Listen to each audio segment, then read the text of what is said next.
The next speaker that we've got is a Sydney dentist by the name of Jim Sternhell. He's not just any sort of dentist, he's also a political activist, and his political journey began over a decade ago when it became amply clear that the catastrophic man-made global warming scare was a total scam. And since then, Jim has made it his life mission to probe and expose the deceptions and propaganda being rammed down the throats of innocent citizens. Jim believes the description of political correctness needs to be busted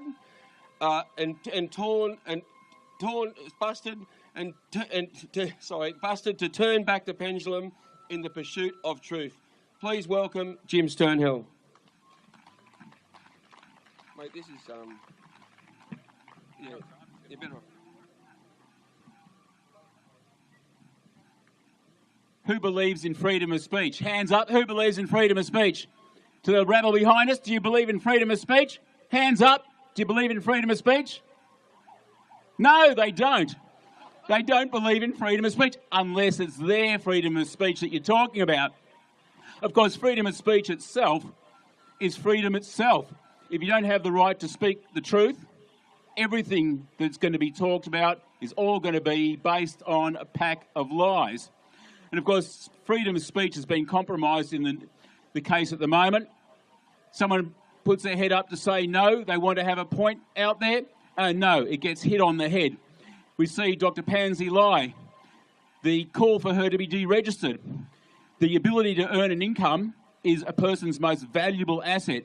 So the rabble behind us, please explain why someone should be penalised of their most precious asset, the ability to earn an income, because of their views.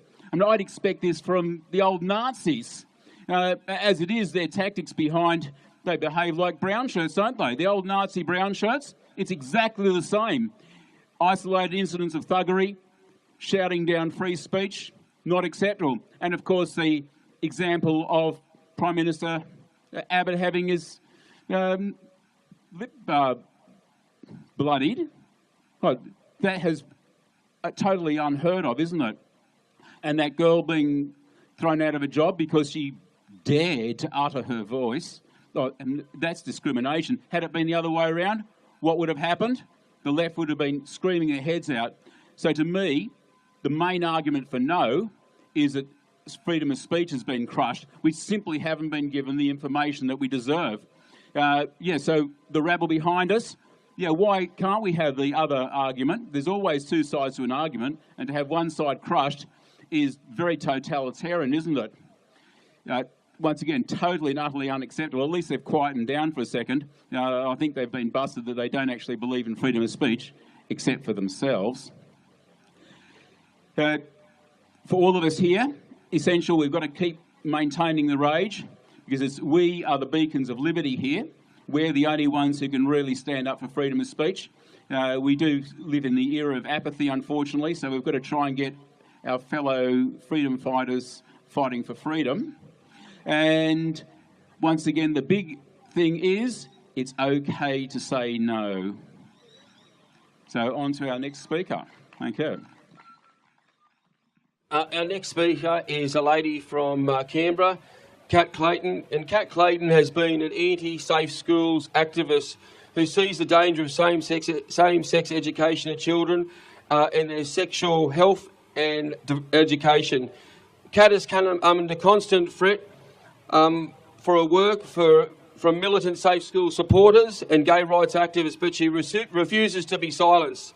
More recently, Kat was part of a group that organised the Vote No skywriting campaign. Kat Clayton, where are you?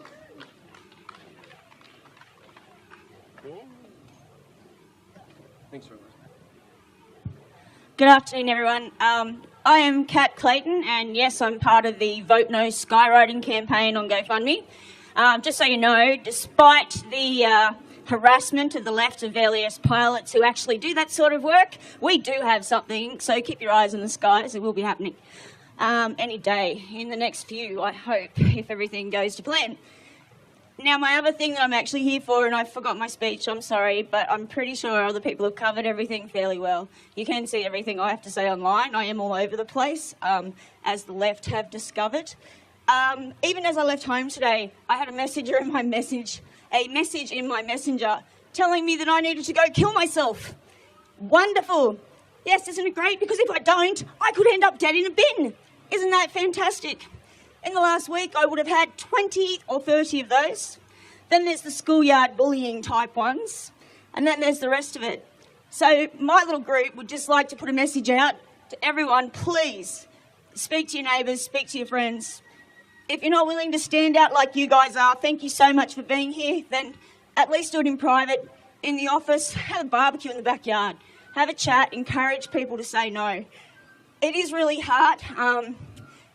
I've spoken to the ladies from the Coalition for Marriage, and they've all undergone an awful lot of harassment as well, but they're all still there, they're all still standing, and they're all still speaking.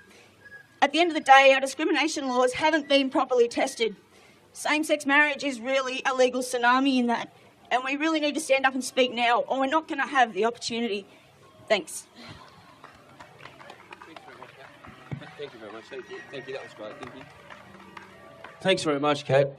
Absolutely, it's going to be a tsunami of litigation that follows.